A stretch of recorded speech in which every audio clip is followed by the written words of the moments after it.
Saladin does manage to take Aleppo, and then he makes a deal with Baldwin IV. Here's the deal. He will not try to take Jerusalem. He will leave the kingdom of Jerusalem intact. He's not even going to mess with the other two Crusader states. And then in return, Baldwin will stop messing with his territories. Saladin has merged Egypt into Syria. It's one state now.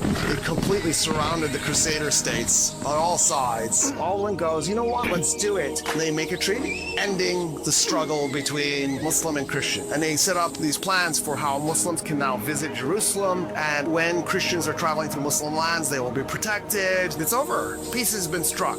Well, except for Renaud de Chatillon. That guy can't stop raiding. He attacks Muslim caravans every chance he gets. He massacres them. It's a mess. And every time he does, Saladin goes back to Baldwin IV and goes, we have a deal. And Baldwin's like, I don't know how to rein this guy in. In the meantime, Baldwin's sister, Sibylla, marries a guy named Guy de Lusignan. Guy de Lusignan was a bully, but a dummy. He's just not smart. Renaud was maybe evil, but he was at least smart. He could design victories and lead them against Saladin.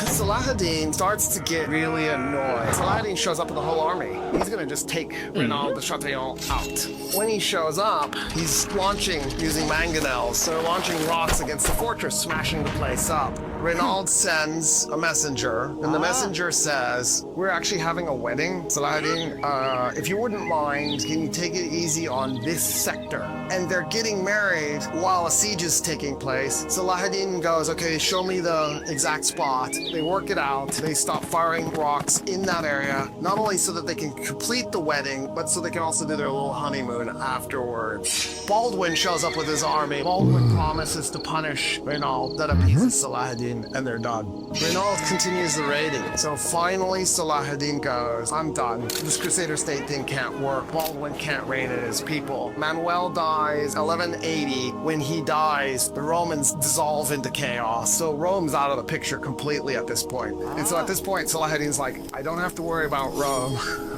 I own Egypt and Syria. This is working out really well. So Baldwin IV, finally the leprosy gets to him. He dies. Sibylla's son, his nephew, becomes Baldwin V at age 5. This is not going to work. Sibylla now, with Guy de Lusignan running the kingdom. Baldwin V dies at like age 8, which is the next year. So they lost 2 kings in 2 years. And so Sibylla and Guy de Lusignan take over directly. Renaud continues the raiding. At that point, Saladin has decided he's finishing off the Crusader state. There's a guy named Raymond III, the Count of Tripoli. His wife owns Tiberias. So Saladin pulls up to Tiberias and he besieges it. And he's going to take